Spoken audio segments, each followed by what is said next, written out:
Welcome. So ACEs, we all have an interest, that's what's brought us here. For me, my interest, it comes from both my own lived experience, from a trauma, being a looked after child in care, fostering, and at 16 living in a hostel, to now being and the abuse, I've got that one. To now being a recovery coach, and I specialise in adults overcoming adverse childhood experiences. So I'm going to hand you over to the next panellist, who's Elaine Wilkins. And Elaine, if you'd like to introduce yourself. Well, good evening, everyone. My name is Elaine Wilkins, as Bev said, and I am the founder of the Reslience Effect. And we work specifically with people with ME, chronic fatigue syndrome, and fibromyalgia. Hello, everyone. Yes, so you've already heard. My name is Patricia Warby. I'll stand forward, apparently. I'm what's termed an avoidant personality. I don't know if anybody know attachment styles. I'm an avoidant, so that means usually I'll be the one at the back of the room going, don't talk to me. But what's really interesting, actually, is that ACEs are so common. Now, when I looked back at my childhood, I would have said I had a normally dysfunctional childhood. It wasn't particularly traumatic in the sense of abuse or neglect, but there were elements in my childhood which caused me to have, unbeknown to me, the effects of trauma. And it sort of led me now to study trauma, and my PhD is in the effects of trauma on the body, because I think it's really important you understand it's not just a mental construct. And it affects everything about you, your personality, your well-being, your life choices. And so I'm so passionate about it. I'm so glad that Beverly has invited me today. And I look forward to answering whatever questions you're going to fire at me at the end. And I hope I'll be able to answer them. But thank you anyway.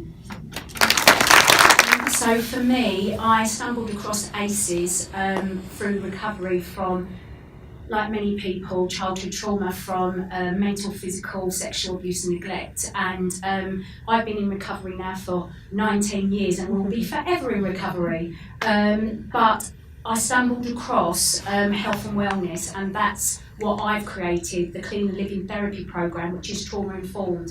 And my charity was set up in 2016 to deliver this programme.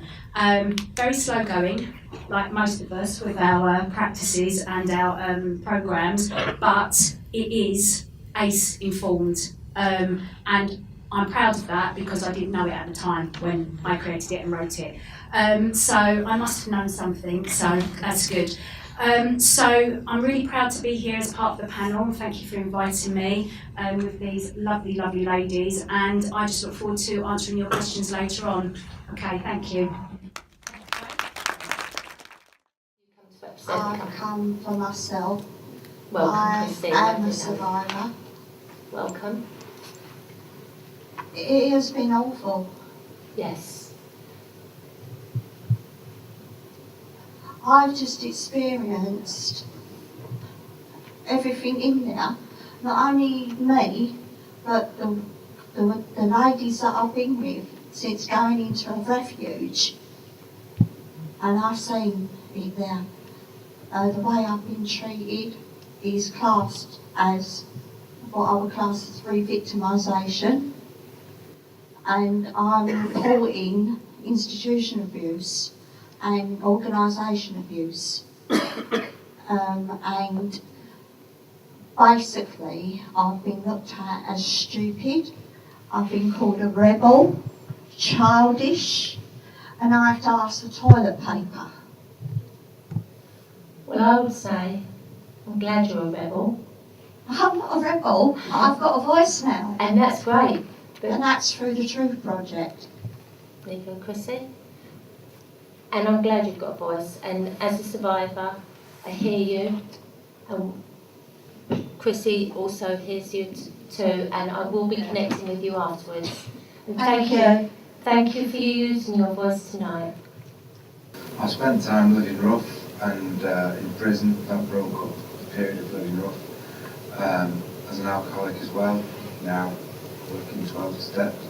And I just wonder what some of the people that I've experienced on my travels or whatever journey have been people who can least afford access to, say, a range of different therapies.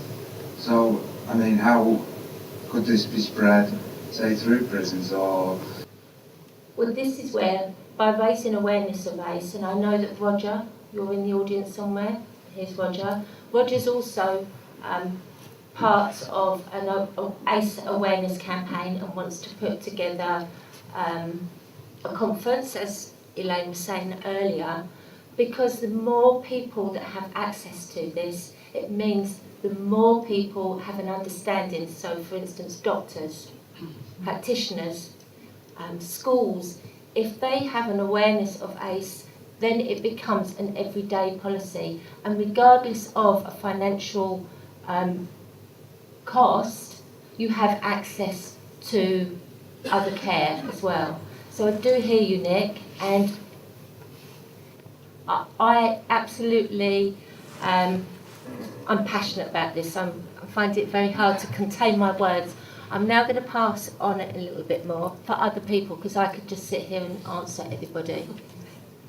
Yeah, just to give you hope on that, when we went to the Glasgow conference, they had the senior politicians there, and they had somebody who'd been working in homicide for many, many years, and because that they're putting into action reduction in violence campaigns and things, the government are directing a lot of funds into it from nursery level and up. So it is happening in Scotland, and that's why we've got to raise the voice and raise the awareness in the UK, because that's exactly part of the conference. They had a huge arena, and all those individual charities and different programs and initiatives were there, and they are receiving or applying for government funding. So the funding will become available, because you saw the figure there, the cost of not addressing this.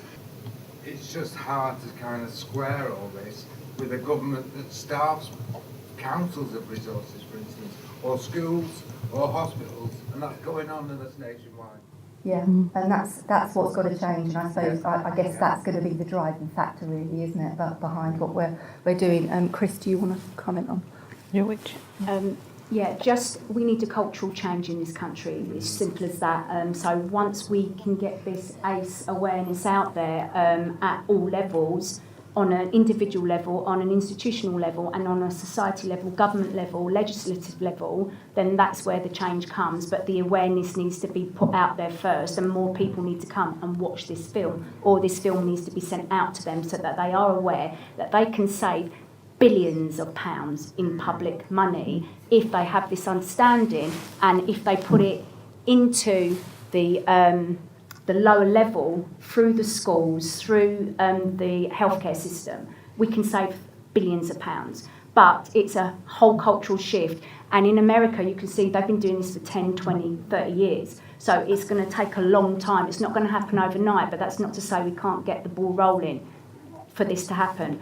So in my work through the Independent Inquiry into Child Sexual Abuse, they are actually getting the information, the impact of child sexual abuse from victims and survivors that are coming forward, and through the research project and through the public hearings. So we are gathering a lot of information together from victims and survivors of child sexual abuse in that area as to these adverse childhood experiences in order to tackle the government in 2 years' time to say, look at what child sexual abuse does, look at the damage it causes, look at the impact on mental and physical health, what are you going to do about it, and put in place robust recommendations to actually get this ball rolling, you know. So it is really important that we are here, and then, you know, every single person in this room can go out and share this information with 5 or 10 other people, and then that's how we get that cultural change happening.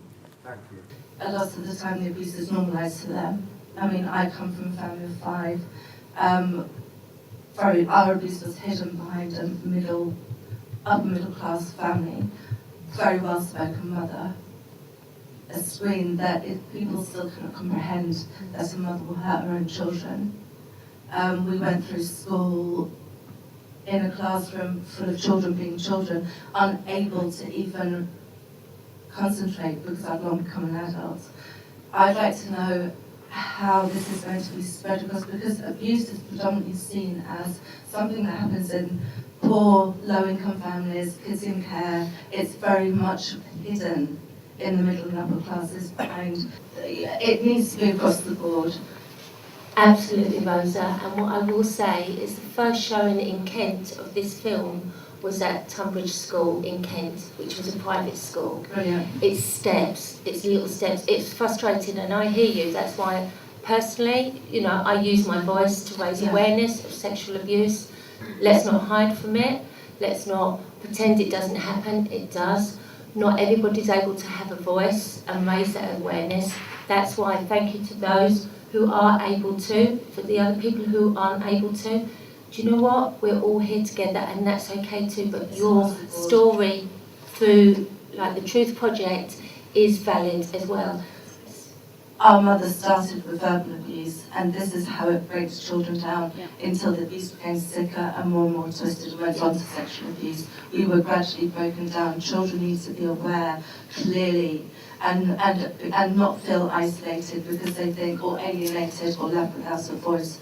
All forms of child abuse need to be made very clear. And that's where, as adults, by having the conversations, by opening the conversations, we're able to break the cycle and raise awareness, because until, as adults, we're able to have these conversations, how are we then expecting our children to be able to have a conversation back?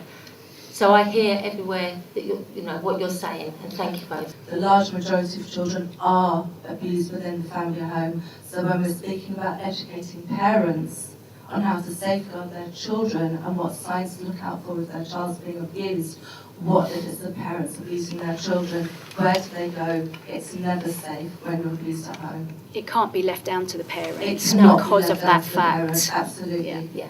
But it has. But that's why I would say adults. Because adults, it's the caregivers around that child. And as we know, a lot of abuse happens within the close family. And it's great to be able to have this conversation now, because we're talking about a subject that is very uncomfortable for some people. But unless we have this conversation, we don't raise the awareness. So thank you, Rosa, because what you're saying, we know as facts, and this is the kind of environment that we want to expand on and raise awareness, so that in the end, because children do already talk to a certain extent with each other. I'm currently running a fostering agency, which is a not-for-profit agency. It's attached to a charity for young people needing care. A vast number of the young people that we deal with have experienced abuse in their life. And I would like to see this film shown to every single social services department in the country. I am one of those children, so I'm with you. I really wanted just to talk a little bit about the intergenerational nature of trauma. I really want to raise that point, because just by having this conversation now, we are able to prevent this happening for future generations. Because when you deal with your own trauma, and there's nobody actually in this room who doesn't have some, even me or a few of you who haven't had a terrible childhood, we all have trauma to some degree. And when it is unaddressed, this is where we unconsciously transmit it to those we have relationships with. Now, that's whether it's our children or our peers. And so it's just really starting this conversation, I think, that's going to have huge effects, as it has done in America, where we are able to stop this chain from passing on. Because you have to ask yourself, what creates the mindset that enables a parent to abuse their own child? Where does that come from? They're not born evil. They are taught and trained, and their brains are formed in a certain way that allow them to do that. And we really need to have this public health conversation, I think, to change that mindset. I just want to quickly add here that when I watched this for the first time, I sat there and I did the ACE score myself, and I got 10 out of 10. Not a gold star, but oh my God, really. I need to really understand the impact on me and understand the impact on my health. I've been very fortunate to actually discover that health and wellness is a good way to recover from trauma, and that's where I come up with my program. And when I come across this film and I thought, oh my God, my program addresses the ACEs, but I never knew about the ACEs. I just sort of fell on it. So it's really, really important that we understand that we can all control our own health outcomes if we understand how we're impacted in the first place. So by doing that ACE score analysis for yourself, you can then sort of like go, well, actually, what areas of my life can I actually help sort out? How do I manage my stress? Is it big rock stress? Is it little rock stress? How do I actually deal with that? And for me, it was going to a counsellor for the last 3 years to actually offload what was impacting me from my childhood, from 0 to 15. And that's been very impactful for me. And again, having not been able to access these services, these specialist support services, is very hard, as you said, sir, up there, for people that don't have the income to do that. We do rely on the NHS for those services, and my going through that has not been a good experience. And I'm fortunate enough now to be able to afford my own specialist support therapy, and it's been so beneficial. And the fact that you can offload what is going on for you is so important, because as soon as you start offloading, the body can start to heal itself. In my opinion, the best way that anybody can start to heal is to start to talk. Find that safe person to talk to, and it might not be a family member or a friend, it might have to be someone like a counsellor, but it's got to be the right person. And I fight for and want specialist support services available to every single person that wants to come forwards and access those services, and that's what I fight for on a day-to-day basis. Yeah, I was just going to say that what this is going to be instrumental in is transforming our health service. Yeah. It's away from a disease-focused service that focuses on just treating symptoms, just like Dr. Harris was saying, putting a band-aid on something. So what we're looking now is the root causes of things. You know, I mentioned earlier that we work with ME, chronic fatigue, fibromyalgia. I started presenting at the doctor's surgery very young with IBS and all kinds of illnesses, but not at any time did they ever look at what was going on around me. Yeah. I've got a ACE score of 6. And of course, when you do start to read the implications on your health, of course, the exciting thing, and it's the work that we look at with Patricia, is there is great news, is that yes, you might have a really rotten ACE score, but with the understanding now of epigenetics and how we can make sure that those, when we've got the right interventions and the right support and the right buffering, that actually those things can be reversed. So, you know, take heart. If you've sat there tonight and thought, oh my God, and started ticking boxes, I know when I did mine. Yeah. But the realisation that, and if you think about things like chronic fatigue, anxiety, depression, eating disorders, all of these things, they are medically unexplained, really, and that's because of the acute model. So I just want to hand over to Patricia, because it's the model, isn't it, Patricia, really, that's causing the problems, and this is really what's going to take us into a 21st century approach to health, so that we're being empowered from children to understand how to honour our well-being above all else. Okay, I want to introduce a new term to you, which is the biopsychosocial model of healthcare, which means it's not just your biology, it's not just your psychology, but it's also your social environment, what happens to you, and the meaning of what happens to you. Because for all of us, we have an interpretation of our environment, so it's not just we all suffer the same things, but we feel certain things about what happens to us. And this new model is a great lens through which to see both disease, but also what constitutes health. And I think we have to work a lot harder today on being our own advocate for health and well-being by having these conversations, but also by taking responsibility for our own health and well-being.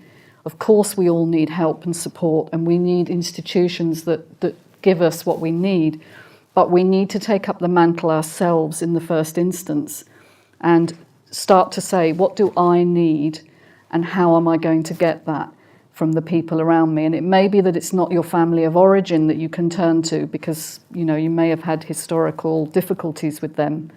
But there are those of us who are working in this model now, and we are having conversations across the professions with this new biopsychosocial model of wellness, which says it's everything that counts. And so when we use that lens, I think we start to see that there's nothing that you discount when you look at your own health. And as you were saying, if we start looking after ourselves, then it has a massive impact on those around us, our family members and the next generation. So I've just recently found out that there's generational abuse in my family. And when you start looking at it, it's quite, well, it's an eye-opener for one, but it's also quite shaming. But at the end of the day, it's not my generation's fault about what fathers, mothers and granddads and grandmas did.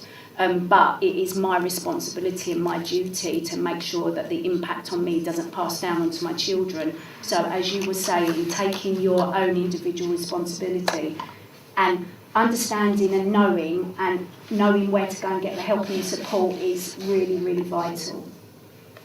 I believe that I'm suffering with vicarious trauma or post-traumatic stress disorder. I'm saying to my doctor, who can give me the diagnosis, saying psychiatrist, saying I've got bipolar. So now I'm on number 3, psychiatrist. They put me on medication for epilepsy and a learning difficulty, and I'm apparently having mood swings. I'm saying, well, if I'm having mood swings, how could I have been employed with children with learning disabilities, with mental health, supporting people with mental health? I'm here today because of what's happened to me and to support ACEs. Will you be asking your doctor what his understanding or her understanding of ACEs are? Because maybe she just sat and said, we get called out to the refuge and they don't let us in. Right. Ding dong, ding dong. We need to talk to you afterwards. Yes, we'll talk to you afterwards, Chrissy. Really, because there are steps forward that you'll need to take, and we can possibly help you with that. Because of my,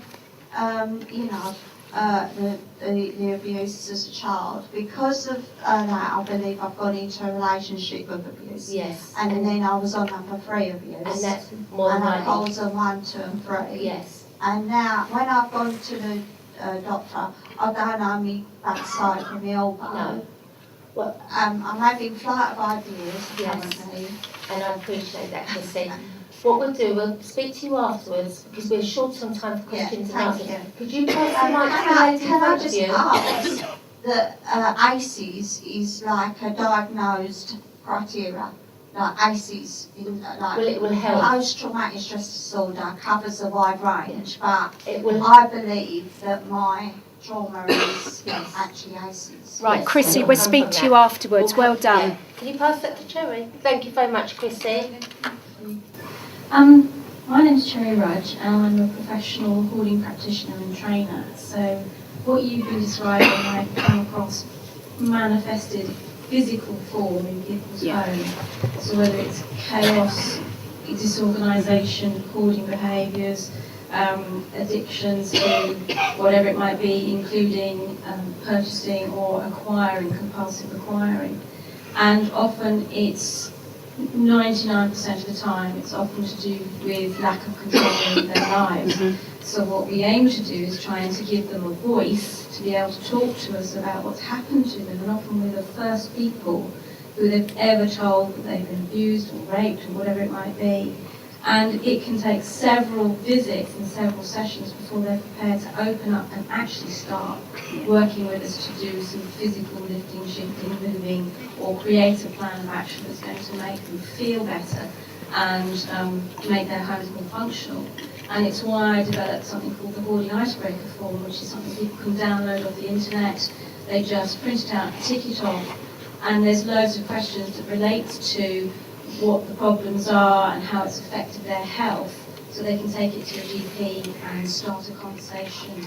So now you've watched the film, Cherry, my question back to you is going to be, would you feel comfortable now with the ACE question yourself, speaking with your clients, so that it opens up earlier? Yeah, we do have the medical conditions that I come across is really enlightening. And so I would really like to know whether the ACE survey included chronic disorganisation or hoarding, actually. Well, they're symptoms of the cause, and that's the cause, so it's different. I just want to comment that a lot of these diagnoses that people are talking about, you know, bipolar, ADHD, I can't list them all, oppositionally defiant disorder, all these new ones that are coming in. Do you know what they all are? Is trauma.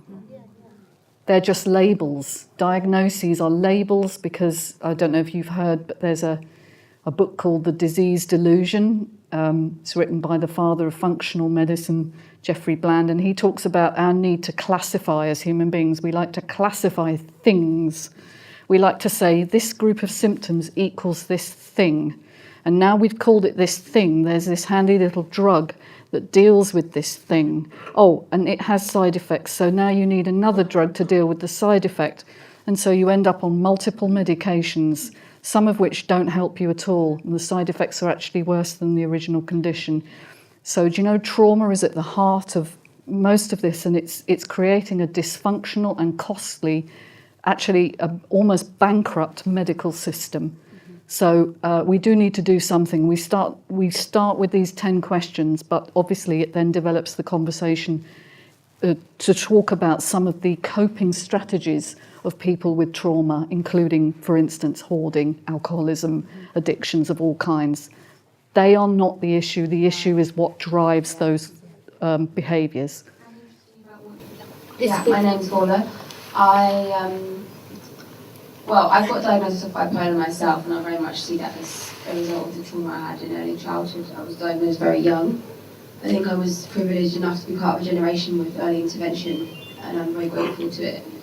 I'm now trained to be a psychotherapist, and I'm in my second year, and I'm really aware that there is, because in the video it said the highest proportion of ACEs when they were asking was it was psychotherapists. And it is not talked about, and it drives me insane. I find myself in training, in supervision. I'm the only one who's actually honest about their experiences. I bring myself into the work. I do peer work outside as well in my day job. I talk about my experiences with people in secondary mental health care. So I suppose in a way I'm just kind of voicing that, but I wonder if you have awareness of it, or if there's, I don't know, maybe any work around it, because not just psychotherapists, but particularly psychotherapists who are working with people with trauma, even if you've not had it in early life, which you're likely to have, you're going to get traumatised continuously by hearing the stories, and there's not enough support. Yes. Yeah. I actually attended in May 2016 the British Psychological Society Forum, and out of 7 presenters who were all psychologists, 6 of them were sharing their own experience, so it is filtering through. And also there's a time and a place, because if you're working with your clients as well, it's not your space, it's their space. But as we started off saying, opening this conversation has been fantastic. We are going to have to finish now for time restraints. However, a few of us can stay behind afterwards and have a chat. Chrissy, we do want to quickly speak with you. And I'd just like to say thank you for everyone coming here. For every one of you that have come here tonight, over the next few days you'll be sharing the message. For all of those people that I already know here as well, personally, thank you for coming. Yeah, thank you so much for coming. It just means such a lot. I know that every conversation now is different once you've seen that film, isn't it? I think it's just incredible the ripple effect that's going to have when you're just talking to just your next door neighbour. I love the fact that this is in the hands of the people now, and I think the more we gather together, the more we're going to make the transformations we need in all areas of social well-being, really.